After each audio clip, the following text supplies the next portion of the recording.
Hi everyone, welcome to Raj tutorial for the preparation of TET, DSC and also for competitive exams. ఈరోజు మనం discuss చేయబోయే topic వచ్చేసి 10th class first లెసన్లో part 2 అండి. మనము మీరు పార్ట్ 1 క్లాస్ వినని వారైతే గన మీకోసం నేను లింక్ని డిస్క్రిప్షన్లో ప్రొవైడ్ చేస్తాను. మీరు అక్కడికి వెళ్ళి ఆ క్లాస్ వినండి.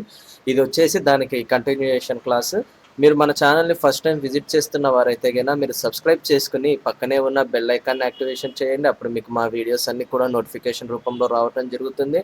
మీరు చూస్తున్న ఈ పీడిఎఫ్ని అదేవిధంగా వాట్సాప్ టెలిగ్రామ్ గ్రూప్స్ లింక్స్ని కూడా నేను డిస్క్రిప్షన్లో ప్రొవైడ్ చేస్తాను. మీరు అక్కడికి వెళ్ళి జాయిన్ అవ్వచ్చు. ఇక మీకు అందరికీ ఎప్పుడు చెప్పే చిన్న మాటే, మీరు ప్రతి వీడియోను లైక్ చేసి షేర్ చేయండి అమ్మా. అప్పుడే మన ఛానల్కి రీచ్ అనేది పెరుగుతుంది. యూట్యూబ్ కూడా మీకు రికమెండ్ చేయడం అనేది ఇంప్రూవ్మెంట్ అనేది చూపిస్తుంది. అంటే ఇప్పుడు చాలామంది కూడా కామెంట్ చేస్తూ ఉంటారు, సార్ నేను ఇప్పుడు చూస్తున్నాను మీ క్లాస్ మాకు ఇప్పుడు వచ్చింది ఇంప్రూవ్మెంట్ అని. అంటే దాని అర్థం ఏంటి అంటే ఎంతోమంది దాన్ని లైక్ చేసి షేర్ చేస్తే కానీ ఆ యొక్క కొత్త వ్యక్తికి మన యొక్క వీడియో అనేది పోయి ఉండదు. కాబట్టి ఏంటంటే మీరు ప్రతి వీడియోని లైక్ చేసి షేర్ చేసినప్పుడు ఇంకా చాలా మందికి కూడా తెలియని వాళ్ళందరికీ కూడా యూట్యూబ్ మన వీడియోస్ని రికమెండ్ చేయటం అనేది జరుగుతుంది.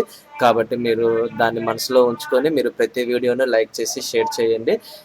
ఇక ఆలస్యం చేయకుండా మనం టాపిక్లోకి వెళ్దాము. ఇప్పుడు నిన్నటి క్లాసులో మనము భౌగోళిక స్వరూపాలలో భాగంగా భౌగోళిక స్వరూపాలలో భాగంగా 6 చిన్న టాపిక్స్ యొక్క ఇంట్రొడక్షన్ మనం తెలుసుకున్నాము. ఏంటివి అవి అంటే కోడ్ కూడా నేను మీకు చెప్పాను, గది తీయే హిద్వి అని. గా అంటే గంగా సింధు మైదానం అని, ది అంటే దీవులు అని, అదేవిధంగా తీ అంటే తీర మైదానం అని, నెక్స్ట్ ఏ అంటే ఎడారి ప్రాంతం అని, హి అంటే హిమాలయాలని, ద్వి అంటే ద్వీపకల్ప పీఠభూమి అని. మనము నిన్నటి క్లాస్లో మనం ఏం చేసాము అంటే మనము హిమాలయాల గురించి మనం తెలుసుకున్నాము. మరి ఈ రోజు క్లాస్లో మనము మిగతా 5 కాన్సెప్ట్స్ గురించి మనం తెలుసుకుందాము. ఇప్పుడు మనము గంగా సింధు నది మైదానం గురించి మనం తెలుసుకున్నట్లయితే అసలు ఈ యొక్క గంగా సింధు నది మైదానం ఎక్కడ ఉందంటే భారతదేశం యొక్క ఉత్తర భాగాన ఉందమ్మా. ఈ యొక్క విశాలమైన ఉత్తర మైదానం ఏ నదుల వల్ల ఏర్పడింది అంటే గంగా, సింధు, బ్రహ్మపుత్రులు. అందుకే ఇండో గ్యాంగటిక్ ప్లేన్ అని కూడా అంటారు అని చెప్పాను నేను నిన్నటి క్లాస్లో ఈ యొక్క రివర్స్ గురించి కూడా నేను చెప్పటం అనేది జరిగింది. 3 హిమాలయ నదులు ఏంటి అంటే గంగా, సింధు, బ్రహ్మపుత్ర. ఈ యొక్క నదుల వల్ల ఆ యొక్క విశాలమైన ఉత్తర మైదానం ఏర్పడటం అనేది జరిగింది. ఈ నదీ మైదానాన్ని ఎన్ని భాగాలుగా విభజించారు అంటే 3 భాగాలుగా విభజించారమ్మా. పశ్చిమ భాగము, మధ్య భాగము, తూర్పు భాగము. ఇప్పుడు మనము ఒక్కొక్క భాగం గురించి మనం తెలుసుకుందాము. పశ్చిమ భాగము అంటే దేన్ని అంటారు, మధ్య భాగము ఏ నదుల వల్ల ఏర్పడింది, తూర్పు భాగం దేని వల్ల ఏర్పడింది మొదలైన అన్ని విషయాలను కూడా మనం తెలుసుకుందామమ్మా. పశ్చిమ భాగం వచ్చేసి సింధు నది, అదే విధంగా దాని యొక్క ఉపనదుల వల్ల ఏర్పడింది. మధ్య భాగం వచ్చేసి గగ్గర నది నుంచి తీస్టా నది వరకు విస్తరించి ఉందమ్మా. ఓకేనా. నెక్స్ట్ తూర్పు భాగం అనేది దేని వల్ల ఏర్పడింది అంటే బ్రహ్మపుత్ర నది వల్ల ఏర్పడింది. ఓకేనా.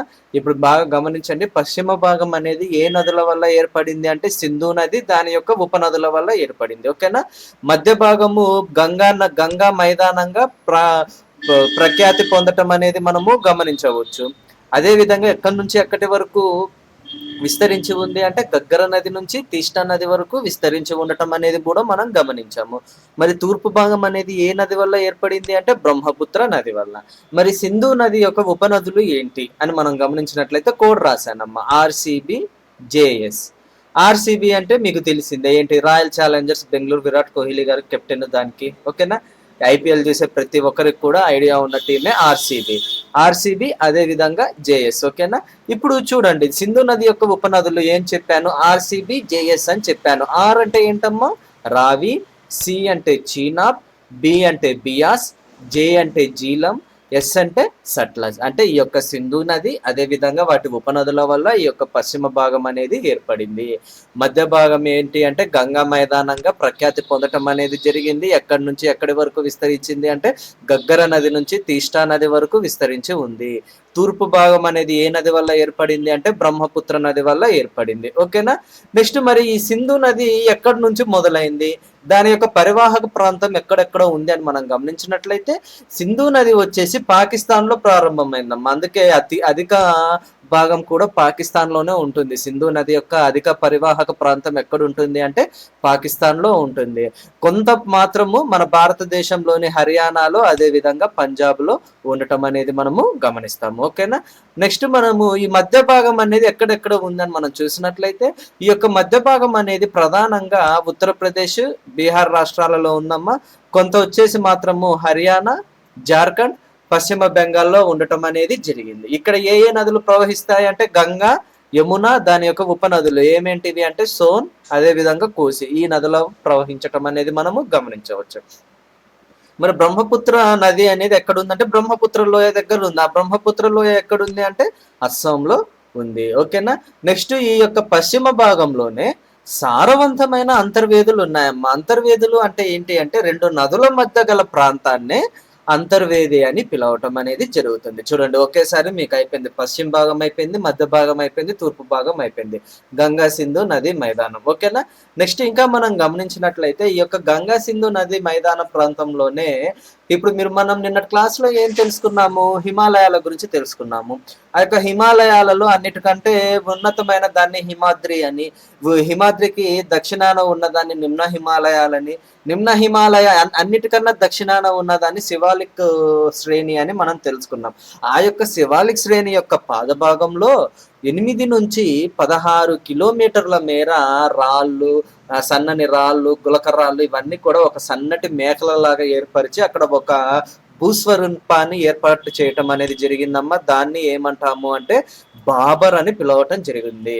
ఈ యొక్క బాబర్ అనే యొక్క భూస్వరూపం కింద నుంచి కొన్ని నదులు ప్రవహించి అదే విధంగా అవి కింది ప్రాంతంలోనే మళ్ళీ బయటికి పోవటం జరిగింది. తద్వారా అక్కడ కూడా స్థానికంగా ఏమంటారు అంటే టెరాయి అని ఆ ప్రాంతాన్ని పిలవటం అనేది జరిగింది. అక్కడ ఏంటి అంటే చిత్తడి నేలలను ఇవి ఏర్పరచటం అనేది మనము గమనించవచ్చు. ఓకేనా. అంటే ఈ యొక్క బాబర్ అనే ఈ యొక్క బాబర్ అనే భూస్వరూపం కింద చిన్న నదులు ప్రవహిస్తాయమ్మా. అవి ప్రవహించి ఏం చేస్తాయంటే కిందికి వెళ్ళిపోతాయి. కింది ప్రాంతంలో మళ్ళీ బయటికి రావటం అనేది జరుగుతుంది. అలా వచ్చే క్రమంలో ఏమవుతుంది అంటే అక్కడ చిత్తడి నేలలను ఏర్పరచడం అనేది మనం గమనించవచ్చు. దాన్ని ఏమంటారు అంటే టెరాయ్ అని పిలవటం అనేది జరుగుతుంది. ఓకేనా. నెక్స్ట్ మూడవదమ్మా ద్వీపకల్ప పీఠభూమి. అసలు ద్వీపకల్పము అని ఎందుకు పిలుస్తారు, దీవులు అని ఎందుకు పిలుస్తారు అంటే దీవులు అంటే 4 వైపుల సముద్రం ఆవరించి ఉంటే దీవులు అంటారమ్మా. మరి ద్వీపకల్పం అంటే 3 వైపుల సముద్రం ఆవరించి ఒకవైపు భూమి ఉండటాన్ని ఏమంటాము అంటే ద్వీపకల్పము అని పిలవటం అనేది జరుగుతుంది. ఇప్పుడు చూడండి, భారతదేశ పీఠభూమిని దానికి 3 వైపులా సముద్రాలు ఆవరించి ఉన్నాయి. అందువని ఏమంటాము అంటే ద్వీపకల్ప పీఠభూమి అని పిలవటం అనేది జరుగుతుంది. ఈ యొక్క భారతదేశ పీఠభూమిలో స్ఫటికాకార కఠినమైన అగ్నిశిలలు, అదేవిధంగా రూపాంతర శిలలు ఉన్నాయి. అదేవిధంగా అలోహ ఖనిజ వనరులు కూడా పెద్ద మొత్తంలో మన యొక్క పీఠభూమిలో ఉండటం అనేది మనం గమనించవచ్చు. ఈ యొక్క పీఠభూమి అనేది ఏంటి అంటే తూర్పు వైపుకు వాలి ఉంటుందమ్మా. తూర్పు వైపుకి కొద్దిగా వాలు కలిగి ఉంటుంది. అందువల్ల ఏమనిపిస్తుంది అంటే పడమర నుంచి తూర్పుకు వాలింది అని మనకు అలా కనిపిస్తుంది. కానీ తూర్పు వైపుకి కొద్దిగా వాలి ఉంది. దీనికి పడమర అంచుగా ఏముంటాయి అంటే పడమటి కనుమలు ఉంటాయమ్మా. తూర్పు అంచుగా తూర్పు కనుమలు ఈ యొక్క పీఠభూమికి ఉండటం అనేది మనం గమనించవచ్చు. దక్షిణ అంచుగా కన్యాకుమారి ఈ యొక్క పీఠభూమికి ఉందమ్మా. ద్వీపకల్ప పీఠభూమిని ప్రధానంగా 2 రకాలుగా వర్గీకరిస్తారమ్మా. ఒకటి ఏంటంటే మాల్వా పీఠభూమి, 2 దక్కన్ పీఠభూమి. మాల్వా పీఠభూమినే మధ్య ఉన్నత భూములు అని పిలవటం అనేది జరుగుతుంది. మరి భారతదేశానికి పశ్చిమం వైపున ఏముంది అంటే మాల్వా పీఠభూమి ఉంది. తూర్పు వైపున ఏముంది అంటే చోటా నాగ్పూర్ పీఠభూమి ఉంది. మీకు టెక్స్ట్ బుక్ లో డయాగ్రామ్ ఇచ్చారు.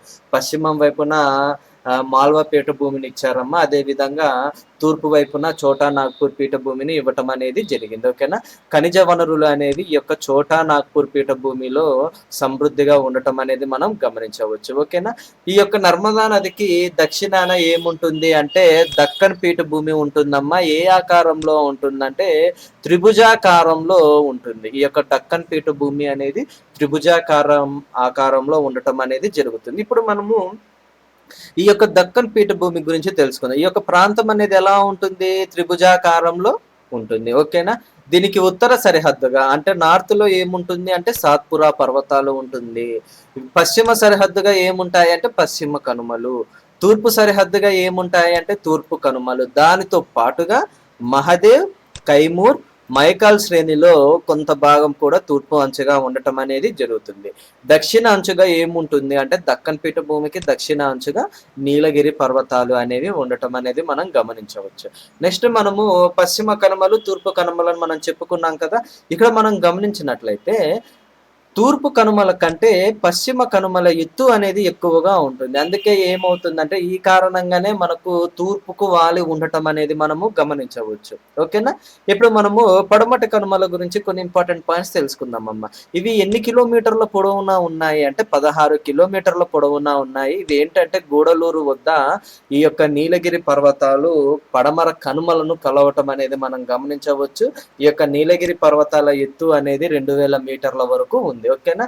ఈ యొక్క నీలగిరి పర్వతాలలోని శిఖరాలు అంటే ఏంటి, కొండలు ఏమున్నాయి అంటే దొడబెట్ట, అనైముడి, పళని, కార్డమం. ఓకేనా. ఈ యొక్క దొడబెట్ట అనేది ఎక్కడ ఉంది అంటే తమిళనాడులో ఉందమ్మా. అనైముడి వచ్చేసి కేరళలో ఉంది, పళని వచ్చేసి తమిళనాడులో ఉంది, కార్డమం వచ్చేసి కేరళలో ఉంది. నీలగిరి పర్వతాలలోని శిఖరాలు అనమాట ఇవన్నీ. ఏంటి అంటే దొడబెట్ట, అనైముడి, పళని, కార్డమం. ఈ యొక్క నీలగిరి పర్వతాలలో ఎత్తైన శిఖరం ఏది అంటే దొడబెట్ట అమ్మ. ఈ ఎన్ని మీటర్ల ఎత్తుంది అంటే 2637 మీటర్ల ఎత్తుంది. సరే ఎలా సార్ గుర్తు పెట్టుకుందామంటే చూడండి 2, 3, 6, 7. ఓకేనా. అంటే పక్క పక్కన వస్తాయి కదా 2, 3 అంటే ఇప్పుడు చూడండి 2, ఇక్కడ 3, నెక్స్ట్ ఏంటి 6, 7. ఇదే దొడబెట్ట యొక్క ఎత్తు అనమాట. ఓకేనా. ఇలా గుర్తుంచుకోండి. నెక్స్ట్ దక్షిణ భారతదేశంలో అన్నామలై కొండలలో అనైముడి అనేది ఎత్తైన శిఖరం అమ్మ. దాని యొక్క ఎత్తు వచ్చేసి 2695 మీటర్లు. ఓకేనా. నెక్స్ట్ మనము తూర్పు కనుమల గురించి మనం తెలుసుకుందామమ్మా. ఈ యొక్క తూర్పు కనుమలు అనేవి ఎక్కడి నుంచి ఎక్కడి వరకు విస్తరించిందా అంటే ఉత్తరాన మహానది లోయ నుంచి తమిళనాడులో దక్షిణాన నీలగిరి పర్వతాల వరకు కూడా ఈ యొక్క తూర్పు కనుమలు అనేవి విస్తరించి ఉన్నాయమ్మా. గోదావరి, కృష్ణా నదులు ఎక్కడ పుట్టాయో మీకు బాగా తెలుసు. ఎక్కడ పుట్టాయి? పశ్చిమ కనుమలలో పుట్టాయి. అవి ఏంటి అంటే ఈ యొక్క పశ్చిమ కనుమలలో పుట్టి పీఠభూమి గుండా ప్రవహించి ఎక్కడ కలుస్తాయి అంటే బంగాళాఖాతంలో కలవటం జరుగుతుందమ్మా. గోదావరి యొక్క సోర్స్, రివర్ సోర్స్ ఏంటి అంటే గోదావరి ఎక్కడ పుట్టింది అంటే నాసిక్ అమ్మ. అంటే త్రయంబకేశ్వరం దగ్గర, అంటే మహారాష్ట్ర నాసిక్ లోని త్రయంబకేశ్వరం దగ్గర గోదావరి జన్మించడం అనేది మనం గమనించవచ్చు. కృష్ణా నది వచ్చేసి మహాబలేశ్వర్ వద్ద జన్మించడం అనేది కూడా మనం గమనించవచ్చు. ఈ యొక్క తూర్పు కనుమల యొక్క సగటు ఎత్తు ఎంత ఉంటుంది అంటే 900 మీటర్లను కూడా ఇది మించదమ్మా. ఈ యొక్క తూర్పు కనుమలలో ఉన్న ఎత్తైన శిఖరం ఏంటి అంటే మన ఆంధ్రప్రదేశ్లో ఉంది అరోయకొండ, చింతపల్లి అమ్మ. ఎన్ని మీటర్లు అంటే 1680 మీటర్లు. ఓకేనా. అదేవిధంగా ఇంకా మన తూర్పు కనుమలలో ఏమేమి ఉన్నాయి భాగాలను మనం కొండలు ఏమేమి ఉన్నాయంటే నల్లమల్ల, వెలికొండ, పాలకొండ, శేషాచలం అంటే మీకు తెలిసిన తిరుపతి. ఓకేనా.